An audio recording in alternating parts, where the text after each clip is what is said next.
under the burning gold of a Wyoming afternoon, where the sun carved long shadows over endless sagebrush plains, the tale of a girl traded for just $5 began to unfold in a way no cowboy could have foreseen, rising from dust and despair into dignity and respect. Elijah Hart, a quiet, weather-worn rider known across the frontier for his steady hands and steady heart, had stopped at the ramshackle outpost of Copper Bend to water his dun-colored horse when he heard the murmur of a crowd gathering behind the old saloon, voices edged with cruelty, curiosity, and something uglier, because there, standing trembling between two rough men, was a young Apache girl no older than 12, eyes hollow with fear, hair tangled, feet dusty, and shoulders slumped as if she had already learned too much about the world. Elijah froze as one of the men barked, $5, just $5, and she's yours.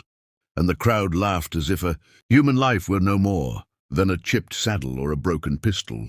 And in that moment, the cowboy felt something deep inside him tighten, a flame of anger rising from a place he rarely allowed himself to feel. Yet today it surged like wildfire, stepping forward with his boots thudding against the dry earth. He didn't speak at first. He simply looked at the girl, then at the men, then reached into his vest pocket and pulled out $5. Not as a payment for a life, but as a refusal to let this moment become another scar on a child who had already known too many. The man smirked and shoved the girl toward Elijah, but the cowboy didn't grab her.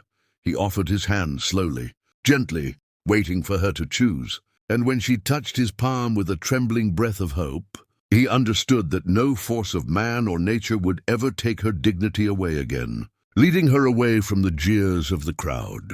Elijah lifted her carefully onto his horse, speaking softly. "You're safe now, little one. No one here owns you. You ride with me because you choose to, not because they said so." And for the first time since he had seen her, her eyes rose to his, uncertain but shimmering with a fragile spark of trust. They rode across sweeping plains painted gold and amber, the wind carrying the scent of pine from distant hills, and Elijah told her stories not to fill the silence, but to remind her that the world was bigger than the cruelty she had seen, that somewhere beyond the rugged mountains were people who understood honor, people who would treat her not as property, but as a soul deserving respect. By nightfall, they reached his small cabin nestled near the Whispering River, where he cooked beans over a fire and offered her a warm blanket.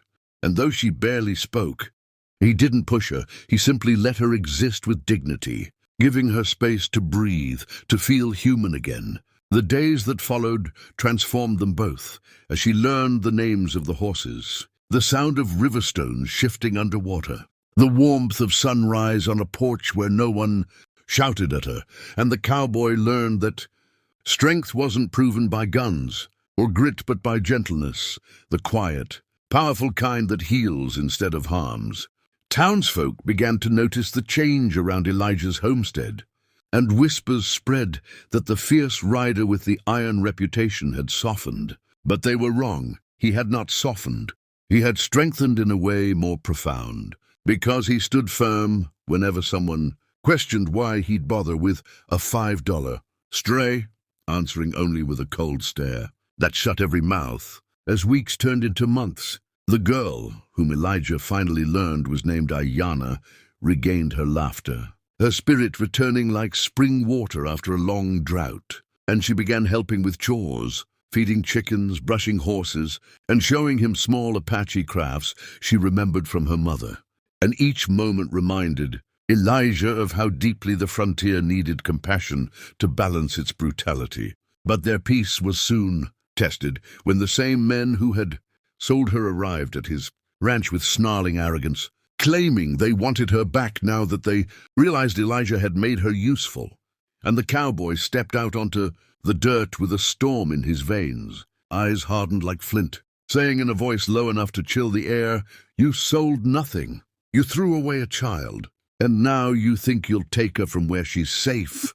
And when the men reached for their guns, Elijah was faster, drawing with the smooth certainty of a man who had nothing to prove and everything to protect. firing a warning shot so close it parted the dust between their boots. The men staggered back, realizing this wasn't the same transaction they'd marked at the saloon. This was a stand they could not win, and they rode off, leaving Ayana trembling until Elijah knelt beside her and said, "They'll never touch you again. Not while I breathe." As seasons passed, Ayana grew into a remarkable young woman, strong, wise, rooted in her culture, and respected by the entire valley, not because Elijah demanded it for her, but because he taught her that respect was something she inherently deserved, not something bought or granted. Their stories spread across the frontier like a quiet legend, not of rescue, but of restoration, reminding families, wanderers, and cowboys everywhere that humanity begins the moment we choose to honor the worth of those the world tries to break. And as the sun dipped behind the rugged ridgelines, Elijah often told Ayana, "People may remember I paid $5 that day, but the truth is, I didn't buy anything. I simply refused to let the world throw away another child."